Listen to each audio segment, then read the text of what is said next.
जयपुर सांगानेर से वैभव शास्त्री जी। नमस्ते महाराज जी।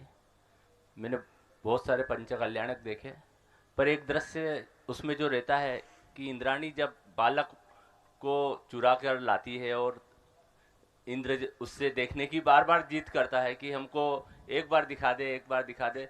वो दृश्य में जब भी देखता हूँ तो मेरी इसमें क्या यानी कमजोरी है या मेरे भावनाओं का अतिरेक है कि वो दृश्य देख के मैं अपने आप में कंट्रोल नहीं रख पाता महाराज जी, आंसुओं की धार निकल जाती है। उसमें उस वक्त ऐसा लगता है कि जब इंद्र इतना छटपटा रहा है बालक वर्ग को देखने के लिए, तो हमारी क्यों नहीं इतनी, हमारे में इतनी कुवत क्यों नहीं हो पा रही है कि हम यानी साक्षात भगवान के लिए इतनी। देखिए, जो भी पंचकणक के दृश्य दिखाए जाते हैं वो इसीलिए दिखाए जाते हैं कि आप उनको देख करके उनकी स्मृतियों को प्राप्त होकर के अपनी ओर लौटाएं। अब मैं आपकी बात पर आता हूं।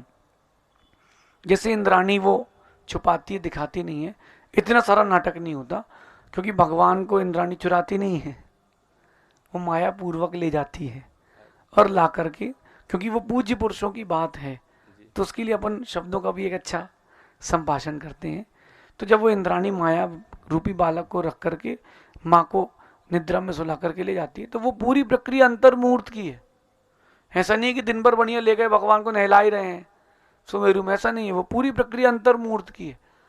और उस प्रक्रिया को लेकर के जब इंद्राणी बाहर लाती है तो इंद्राणी का मन नहीं करता देने का, फिर भी सौदर इंद्र के आग्रह पर वो तुरंत ही दे देती। वो दृश्य इसलिए दिखाने के लिए है कि देखो, एक स्त्री तीर्थंकर बालक को देख करके इतनी विशुद्धि बना लेती है कि उसका एक भाव शेष रह जाता है।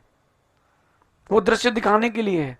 और रही बात आपकी करने ना करने की, तो आपने कई बार किया है, लेकिन अपन फिर वापस सांप सीढ़ी के खेल की तरह सीढ़ी से नीचे उतर गए। सांप ने डस लिया तो नीचे उतर गए।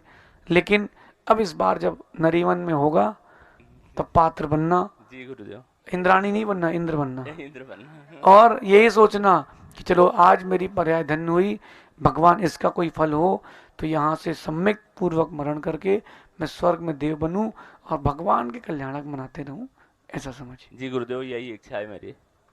अगली जिज्ञासा के लिए तैयार रहेंगी उषा बहन जी। नमोस्तु महाराज जी। मेरा क्वेश्चन है, जब प्रतिमा के बारे में पढ़ते हैं तो सातवीं प्रतिमा का नाम एक जगह रात्रि भुक्ति त्याग और एक जगह ब्रह्मचारी प्रतिमा आती है, तो दोनों अलग अलग क्यों लिए गए? बेटा ऐसा है कि आचार्यों ने प्रतिमाओं के बारे में भिन्न भिन्न व्याख्यान दिया है। जो छठवीं प्रतिमा है, उस छठवीं प्रतिमा के दो नाम आगम में आए, एक रात्रि भुक्ति त्याग और एक दिवा मैथुन त्याग। तो उन्होंने दोनों अपेक्षाएं आचार्यों ने अपने अपने हिसाब से ली हैं। कई जगह पहली प्रतिमा का स्वरूप अत्यंत भिन्न आता है, कई जगह शटावश्यक के स्वरूप भिन्न आते हैं। आचार्यों ने बीच बीच में, विद्वानों ने परिस्थिति के अनुरूप थोड़ा थोड़ा परिवर्तन करके बताया है। कुंद कुंद स्वामी के समय और आचार्य समंत भद्र स्वामी के समय अष्टमूल जो गुण थे वो पंच अनुव्रत और तीन मकार, मध्य मास और मधु, ये था। आगे बढ़ते बढ़ते उसको सरलीकरण कर दिया गया, पंचदंबर फल आ गए और तीन मकार आ गए, सरल कर दिया गया। कम से कम श्रावक इतना तो पालन कर ही ले। तो वो दो प्रकार के व्याख्यान मिलते हैं। भगवान ने की वाणी के पश्चात जो साक्षात आचार्य थे, गणधर थे, उनके द्वारा कालक्रम से अपन को तथ्य मिला। और जहाँ दो प्रमाण मिलते हैं उन दोनों को स्वीकारना चाहिए। जब तक हम केवली न बन जाएं या जब तक हम केवली के पास न चले जाएं, हमें दोनों प्रमाणों को स्वीकार लेना चाहिए। छठवीं प्रतिमा के लिए दो प्रमाण आचार्यों के आते हैं, एक दिवा मैथुन यानी दिन में ब्रह्मचर्य और दूसरा रात्रि भुक्ति। अब बात यह आती है कि रात्रि भोजन तो त्याग कुलाचार से नहीं करता जैन व्यक्ति, तो छठवीं प्रतिमा में क्यों रखा गया है? वहां वो कृत कायत अनुमोदना से त्यागी होता है।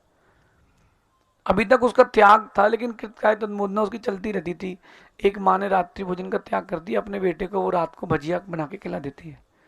कोई मेहमान आ गए तो उसने सेवफल बना के कुछ और चीजें खिला दी, पानी पिला दिया, तो उसका व्रत नहीं है, तत्संबंधी आश्रय तो है, लेकिन छठवीं प्रतिमा से रात्रि भोजन का पूर्णता त्याग कर देते हैं।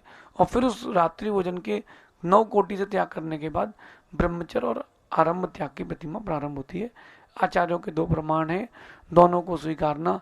वीरसेन स्वामी कहते हैं एलाचार जिव्वना हिल्लिज्जा, कि एलाचार तो इस विषय में अपनी जीभ नहीं हिलाएगा। अब 2 प्रमाण हैं, हमको दोनों स्वीकार हैं, और एक का पालन कर लें, एक पर श्रद्धान कर लें। जब केवली से मिलेंगे तो उनसे पूछ लेंगे कि व्हाट वाज द प्रॉब्लम। चलिए आगे चलते हैं। अगली जिज्ञासा